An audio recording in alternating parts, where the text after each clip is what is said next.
Saifuddin dari kamar 14D. Materi yang ingin kami bawakan pada kesempatan kali ini yaitu kejadian besar yang terjadi pada bulan Ramadan sehingga layak disebut bulan yang mulia dan bulan yang agung. Assalamualaikum warahmatullahi wabarakatuh.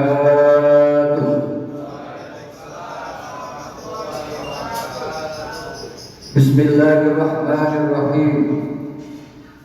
Alhamdulillahi rabbil alamin.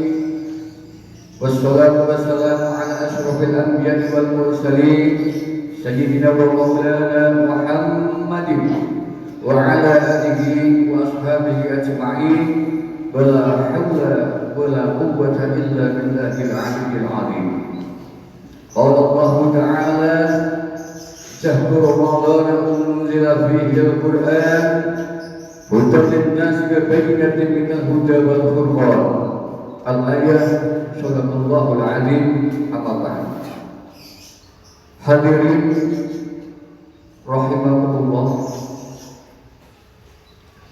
bulan Ramadan kita yakini bersama adalah bulan yang penuh dengan kemuliaan, bulan penuh dengan maghfirah dari Allah Subhanahu wa taala, bulan di mana ibadah-ibadah yang umat Islam lakukan akan dilipat gandakan pahalanya.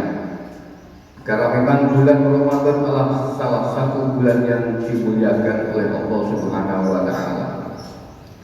Dari sekian cerita-cerita, tarik atau barangkali kemuliaan-kemuliaan yang ada di bulan Ramadan, di antaranya di dalam bulan suci Ramadan itu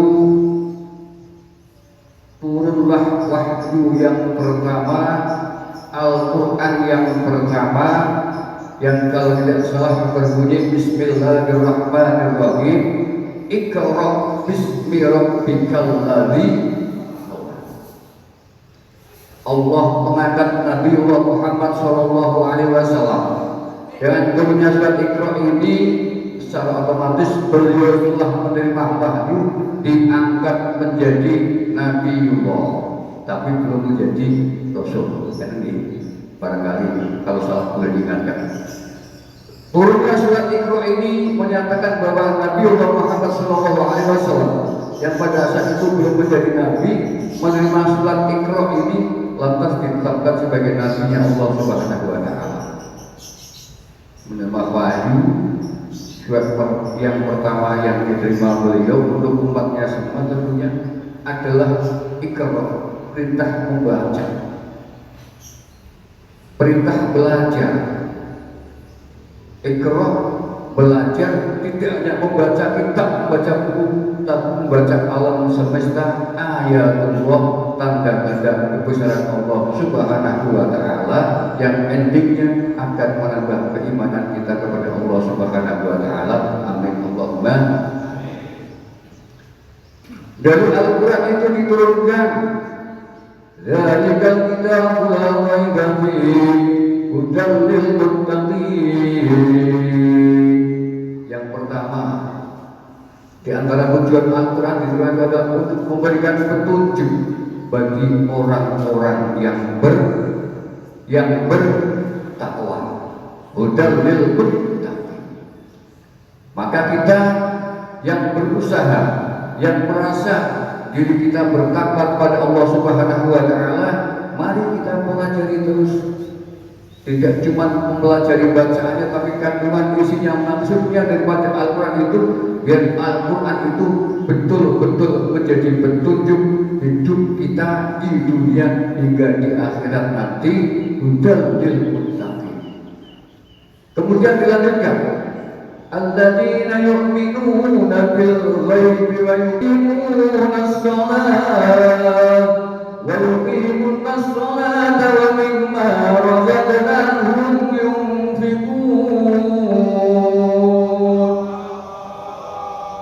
Tanda-tanda orang yang bertakwa tadi, yang sudah menerima petunjuk melalui Al-Quran yang diturunkan melalui Nabi itu diantaranya satu, yakin percaya alladzina yu'minuna bil ghaib, dengan sesuatu yang gaib yang tidak bisa kita lihat dengan mata. Malaikat gaib, betul. Malaikat Allah gaib. Hari kiamat juga masih gaib. Tapi kita harus iman betul itu ada. Itu ada dan pasti akan terjadi, maka kita butuh untuk mempersiapkan. Kemudian wa yuqimunas shalah, mendirikan sholat. Besar sekali mendirikan sholat, tidak mengerjakan sholat tapi mendirikan sholat. Ibarat bangunan didirikan di atas fondasi, dan fondasi-fondasinya sholat itu ada beberapa macam. Di antaranya sebelum kita sholat kewajiban untuk wudhu yang benar bagaimana, wudhu yang baik bagaimana. Jadi ketika ada nabi sholat, di situ juga memerintahkan kepada kita untuk bersama-sama, tidak cuma mempelajari Al-Quran, tidak cuma mengerjakan sholat, tapi kewajiban kita untuk mempelajarinya melalui ilmu fikih yang bisa mengerjakan sholat yang baik bagaimana, wudhu yang baik benar bagaimana, sehingga sholat kita sah dan terima Allah Subhanahu wa Ta'ala. Demikian yang dapat kami sampaikan. Mudah-mudahan di bulan Ramadan ini hujan lintas bagi nanti huja Al-Quran betul-betul akan menjadi petunjuk dalam hidup kita.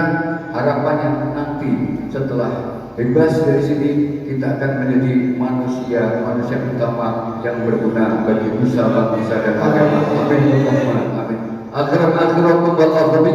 Wassalamualaikum warahmatullahi wabarakatuh. Waalaikumsalam.